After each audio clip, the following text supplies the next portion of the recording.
4 months of MAF with really good results, 1,000 subs on YouTube. So how do I ride this momentum into a really solid fall racing season? How's it going, guys? My name is Justin Thompson. I'm your average running PT, and I help the average runner achieve their own personal elite status. If that's something that you guys are into, then go ahead and hit that subscribe button and click the bell so you know when the next video comes out. So first things first, thank you for 1,000 subscribers here on YouTube. I wouldn't have been able to get to this point without you guys pushing that little red button. So I hope that you guys, if you haven't seen me before, or if this is the first time that you're seeing me, hope that you will join 1,000 other people, hit that subscribe button so that you guys can see more of the content that I'm putting out. Now, moving on from 1,000 subs, let's talk a little bit more about MAF training. So I've now been doing it consistently for about 4 months. Now, when I say I'm doing MAF training, that doesn't mean I'm doing solely 100% MAF training. However, I am using the MAF principles whenever I'm doing my easy day runs. Now, this is something, if you're new to my channel and haven't heard me talk about this before, this is very new to me just in the last year. I have never been a guy that takes his easy runs easy. Okay, so this is very new to me. So when I first started out, I was running 12 minutes a mile for my MAF heart rate, which is 148 beats per minute at 32 years old. But now, 4 months after being consistent with it, now this is my second round of MAF, let me be clear about that. So I did a first round of it starting in November of last year, going through till about March, and then I took a couple of months off and then started over again.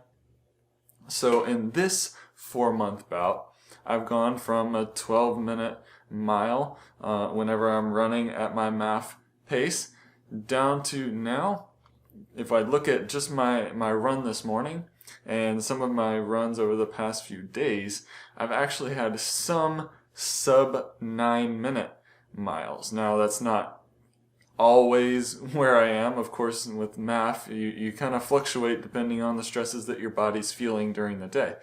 But for today, MAF number 148, I was keeping my heart rate under that, and I was still running a couple of sub 9-minute miles, feeling like it was super easy.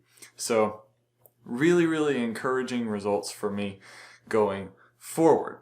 Now, another thing that MAF training has allowed me to do is it's allowed me to build up my mileage. Of course, I build it up very slowly. I'm pretty conservative with mileage building, so I'm back now. I just hit today a 30-mile week, which doesn't sound like a lot to some of you, but for me, 30 miles is a very solid number. Now, it's not where I plan on stopping.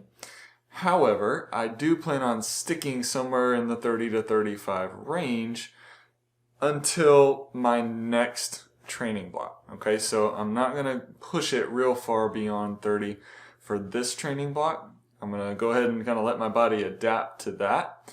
And then after this training block, I'll kind of work my way up beyond that 35-ish range later on. So then, now that I've hit 1,000 subs, now that I've been doing 4 months of MAF pace training, what else? What's the next thing? Well, if you guys don't remember, I did do a video where I figured out what my heart rate training zones are, and I figured out that my zone 2 is actually significantly higher than my MAF training pace. So if you guys didn't see that video, I'm going to link it and put it here in the cards, put it on the end screens, whatever. Make sure that you guys check that out, because it'll give you an idea of how I figured out what my zone 2 training is by actually doing a metabolic test. Okay, so I did a metabolic test using the Pinoe system. So it's really cool device, and that was a 2-part video. So make sure that you go and watch both of those parts so you can kind of see what those results of that test were. And those results are what's going to guide me a little bit over the next 5 weeks or so. So those results is what's going to tell me where my zone 2 is, and I'm going to start to train a little bit in that zone 2. What it told me was my zone 2 is between 142 beats per minute and 165, 167 beats per minute. Okay? So, what does that mean? Well, that's obviously higher than my MAF number of 148.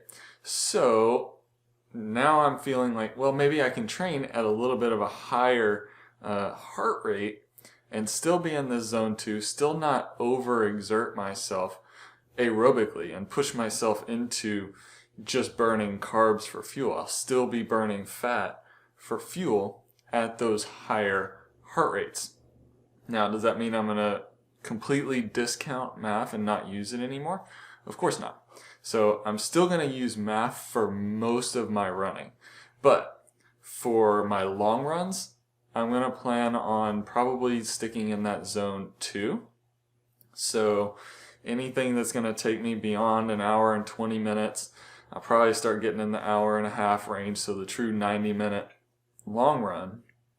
And what I'm going to do then is I'm going to probably try and work through different heart rate zones, different heart rate ranges during those long runs. Okay, so I'll probably start those long runs down at like 130, bump them up to around 140, and then another time I'll bump it up to 150, and I will kind of progressively work my way up close to around 160 to 165 heart rate.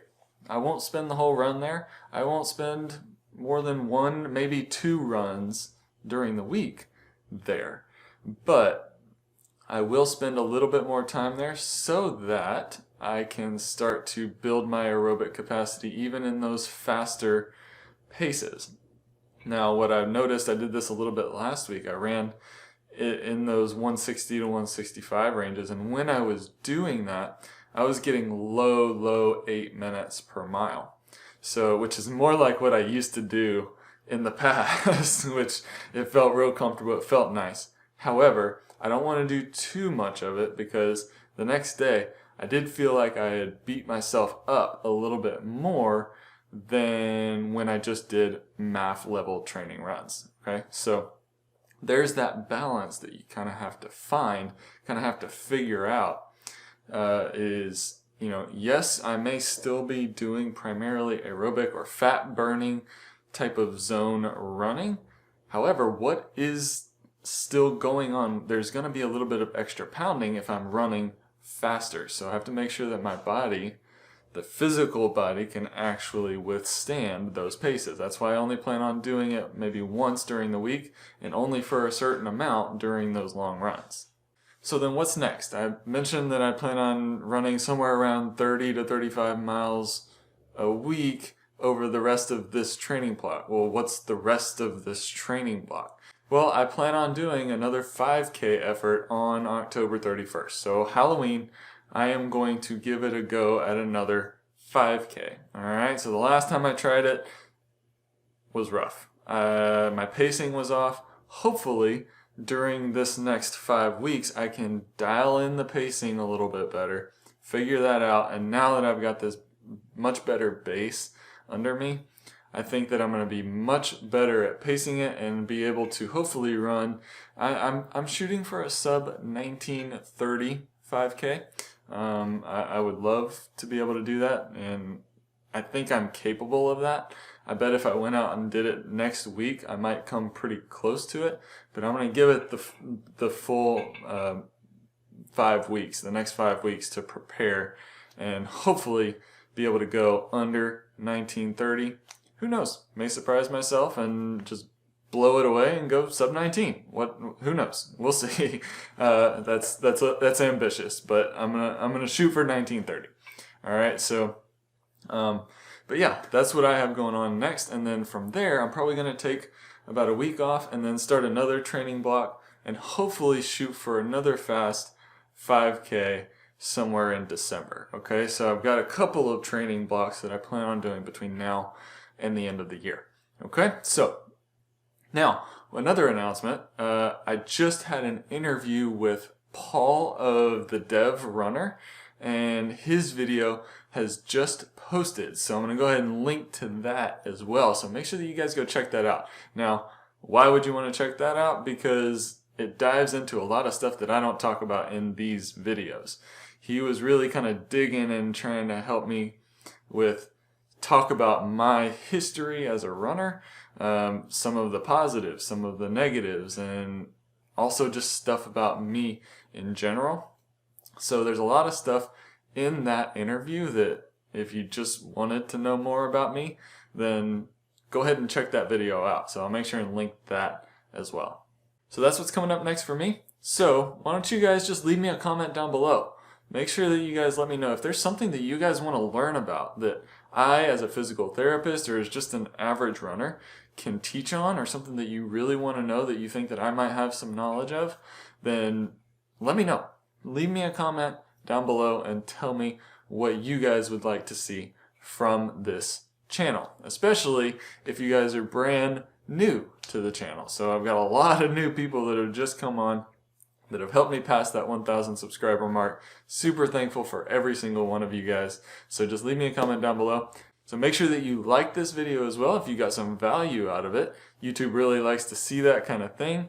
And that's all for today, guys. So head on out there, seek your elite. God bless, and I'll see you next time.